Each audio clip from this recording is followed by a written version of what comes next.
तो hello everyone, first of all I welcome you all to my YouTube channel that is English with Sahil Mishra.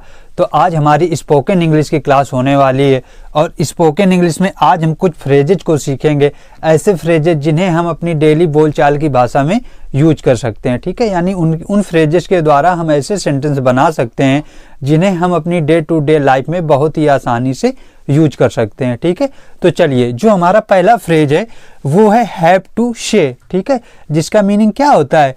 कहना पड़ेगा। Have to से का meaning क्या होता है? कहना पड़ेगा। ठीक है, जैसे मान लीजिए एग्जाम्पल है, आई have to say you are very beautiful, यानी कहना पड़ेगा कि तुम बहुत सुंदर हो। ठीक है, जैसे मान लीजिए कोई किसी चीज में एक्सपर्ट है तो कैसे बोलेंगे?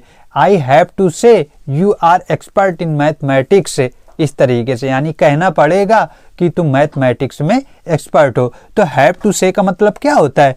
कहना पड़ेगा। ठीक है, चलिए इसी तरीके से अगला हमारा फ्रेज है गॉड विलिंग। ठीक है, गॉड विलिंग का मीनिंग क्या होता है? भगवान ने चाहा तो। ठीक है, जैसे एग्जांपल है, God willing one day I will be a millionaire, यानी भगवान ने चाहा तो मैं एक दिन मिलेनियर बनूंगा। ठीक है, जैसे मान लीजिए अगला एग्जांपल है कि अगर भगवान ने चाहा तो तुम एक सफल इंसान बनोगे। ठीक है, तो क्या बनेगा?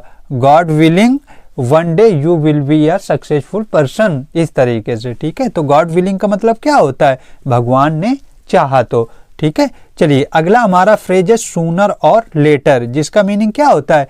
कभी ना कभी। ठीक है, जैसे एग्जांपल है, sooner or later I will be succeed, यानी कभी ना कभी मैं जरूर सफल होऊंगा। ठीक है, इस तरीके से sooner or later I will be succeed, यानी कभी ना कभी मैं जरूर सफल होऊंगा। तो सूनर और लेटर का मतलब क्या होता है?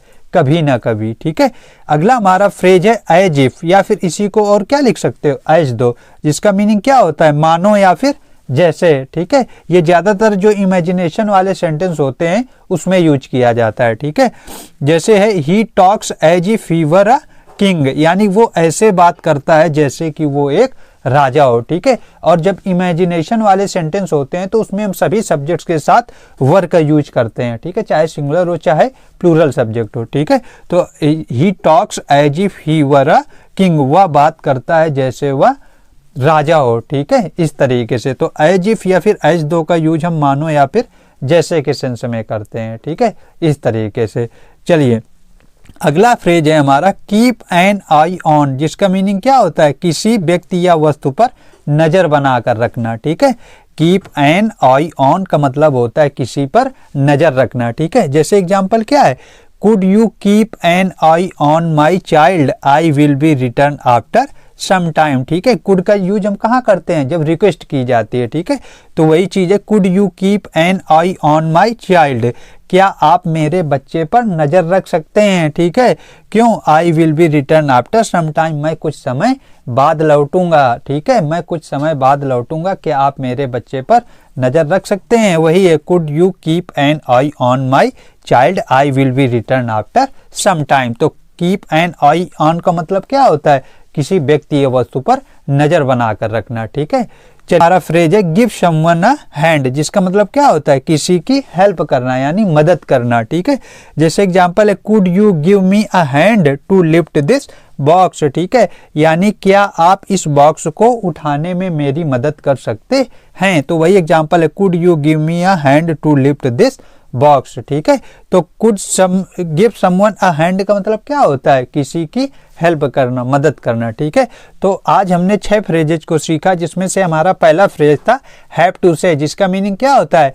कहना पड़ेगा। ठीक है, दूसरा फ्रेज हमने सीखा गॉड विलिंग, जिसका मीनिंग क्या होता है? भगवान ने चाहा तो। ठीक है, नेक्स्ट हमने जो फ्रेज सीखा वो था हमारा सूनर और लेटर, जिसका मीनिंग क्या होता है? कभी ना कभी। अगला फ्रेज हमारा था एज इफ या फिर एज दो, जिसका मीनिंग क्या होता है? मानो या फिर जैसे। जो इमेजिनेशन वाले सेंटेंस होते हैं उसमें इसका यूज किया जाता है। ठीक है, अगला हमारा फ्रेज था कीप एन आई ऑन, जिसका मीनिंग होता है किसी व्यक्ति या वस्तु पर नज़र रखना, ठीक है, देख रेख करना। अगला जो फ्रेज था वो था गिव समवन अ हैंड, जिसका मतलब होता है किसी की हेल्प करना, ठीक है। तो ये ऐसे फ्रेज हैं जिन्हें हम अपने डे टू डे लाइफ में डेली बोलचाल की भाषा में यूज कर सकते हैं, ठीक है। तो आप जब भी स्पीकिंग की प्रैक्टिस करें तो इनकी भी साथ में प्रैक्टिस जरूर करें, ये फ्रेज आपको बहुत ज़्यादा हेल्प करेंगे, ठीक है। तो आई होप आज की क्लास आपको पसंद आई होगी। अगर क्लास अच्छी लगी हो तो क्लास को लाइक कर देना और साथ ही चैनल को भी सब्सक्राइब कर लें, ठीक है। बहुत सारे लोगों ने अभी तक भी चैनल को सब्सक्राइब नहीं किया है, तो अगर आपको वीडियोज यूजफुल लगा करें तो प्लीज़ चैनल को सब्सक्राइब कर लिया करो, ठीक है। साथ ही अपने फ्रेंड्स के साथ भी चैनल को शेयर करें जो इंग्लिश लर्न करना चाहते हैं, ठीक है। So thanks for watching.